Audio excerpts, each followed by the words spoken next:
The Day is a very beautiful poem written by a very well known artist called Emily Dickinson. In the poem, the speaker describes the rising and setting of the sun using vivid and symbolic language. The poet directly tries to compare the rising and the setting of the sun with the journey of the life. The sunrise is portrayed as a slow, gentle, and a beautiful process, just like the birth of a child. The poet compares the sun rays to ribbons, suggesting how the light gradually spreads across the sky, one ribbon at a time. This metaphor shows how delicately and gracefully the morning begins. In this stanza, the poet tries to express the beautiful view of the morning as the sun rays, just like the ribbons opening at a time. The light of the sun gradually spreads across the sky. As the sunlight touches the steeple of the church, means the highest point of the church, it takes on a purple glow, resembling the amethyst, a precious violet-colored gemstone. This creates an image of sacredness and value, highlighting the spiritual beauty of the morning. Means it simply symbolizes the spiritual importance of the morning. Dickinson uses personification in imagery to bring morning to life. The squirrels running and the hills removing their bonnets imply that the nature is slowly waking up, all in response to sunrise. It means that the hills are finally showing their real form. Means the hills are becoming more beautiful as the sunlight is falling on them. The bubbling bird, likely a reference to the bobolink. Bobolink is a very beautiful bird commonly known for his beautiful voice in the morning. Begins to sing a morning hymn as if the world is getting dressed up for another beautiful day. There is a feeling that everything moves quickly as the sun is up, symbolizing how fast life begins to move once we actually wake.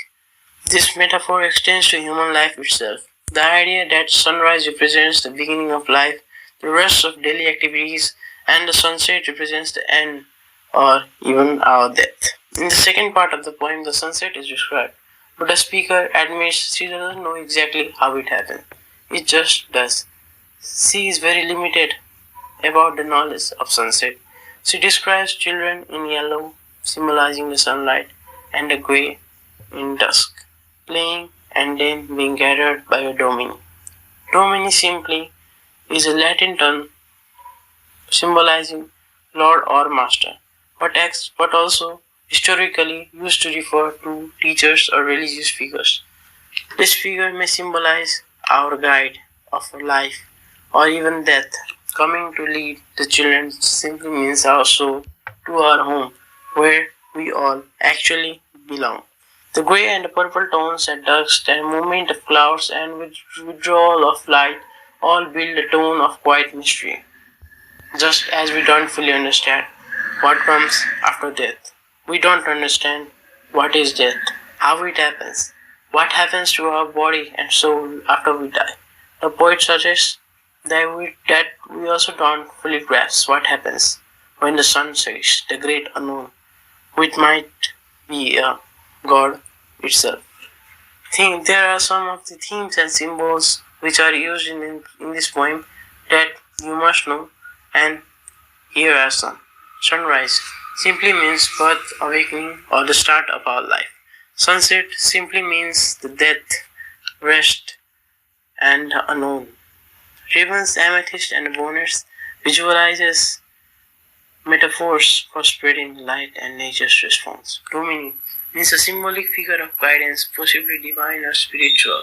Children means innocence, life, or our soul. And the fast-paced morning simply symbolizes the rush of our daily day-to-day activities. And in conclusion, the poet tries to uncover the mystery of life and death, which is the central theme of this poem. And the sunrise is the beginning of life and sunset is the end, which is a powerful takeaway of this poem. The poem blends the physical beauty of the natural world along with deep spiritual reflection. making it both simple and profound. Thank you